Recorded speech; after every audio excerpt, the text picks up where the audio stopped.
Selamat pagi Pak Guru dan teman-teman, perkenalkan nama saya adalah Aprilia Simatesika dari kelas 11B.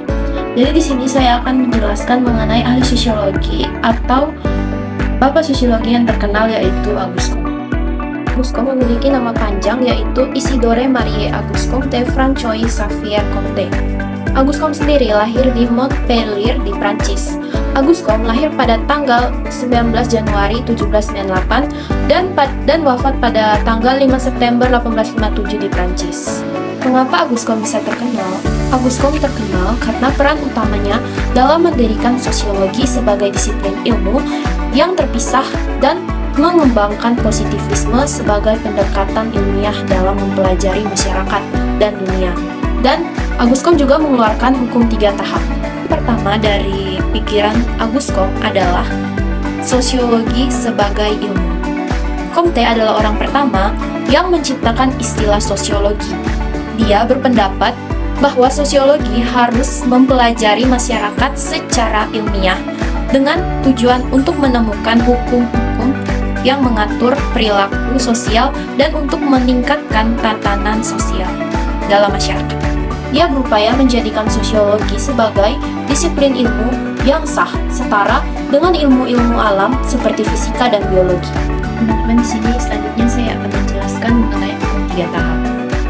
Menurut Comte, perkembangan pemikiran manusia berkembang melalui 3 tahap, yaitu tahap teologis, tahap metafisik, dan tahap positivisme. Setiap tahap memiliki karakteristik dan pendekatan berbeda terhadap pemahaman dan pengetahuannya tentang dunia. Jadi, tahap yang pertama itu adalah tahap teologis atau tahap awal pemikiran manusia.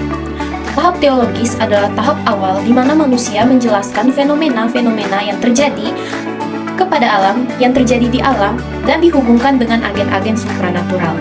Dalam tahap ini, manusia percaya bahwa segala sesuatu yang terjadi di alam itu adalah karena adanya intervensi dewa-dewa atau makhluk gaib. Ini adalah tahap di mana mitos dan legenda memainkan peran pentingnya. Jadi di sini masuk pada tahap yang kedua. Yang kedua itu adalah tahap metafisik atau tahap transisi. Pada tahap ini manusia mulai menggantikan konsep supranatural dengan konsep abstrak dan kekuatan-kekuatan yang tak terlihat. Ini adalah masa transisi di mana pemikiran manusia mulai beralih dari penjelasan yang berbasis mitos ke penjelasan yang lebih filosofis. Menurut mereka, kekuatan-kekuatan abstraklah yang mulai dianggap sebagai penyebab utama dari fenomena alam yang terjadi. Baik teman-teman, di sini kita masuk ke tahap yang terakhir, tahap yang ketiga.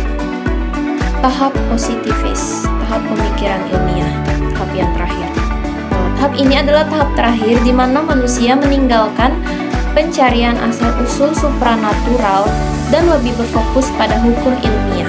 Di tahap ini, manusia mencari hubungan dan sebab akibat berdasarkan pengamatan dan eksperimen-eksperimen.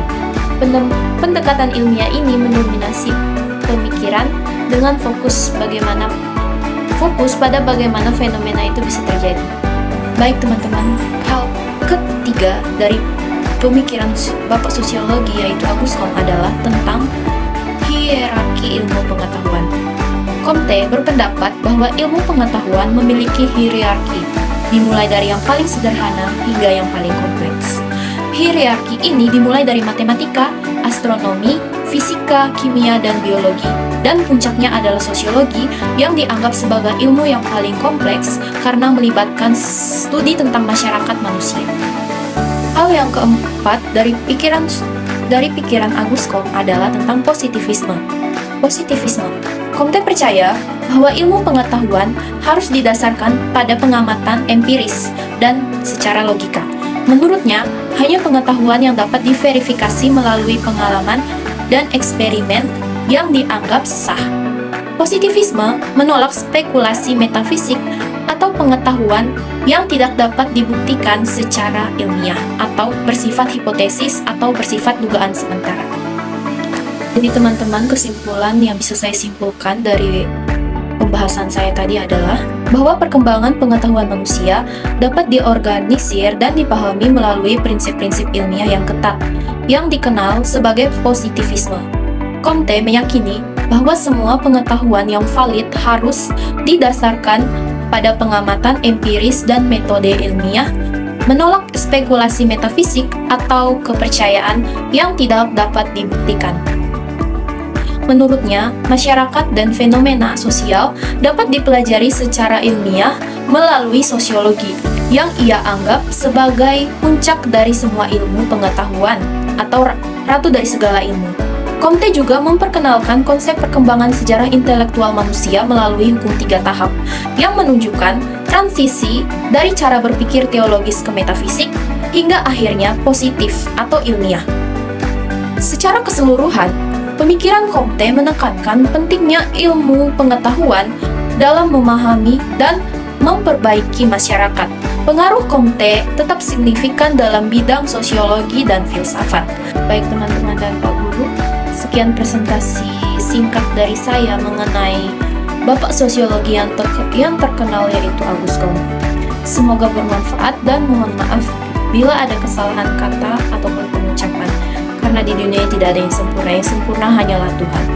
Terima kasih sudah menonton sampai habis. Dadah.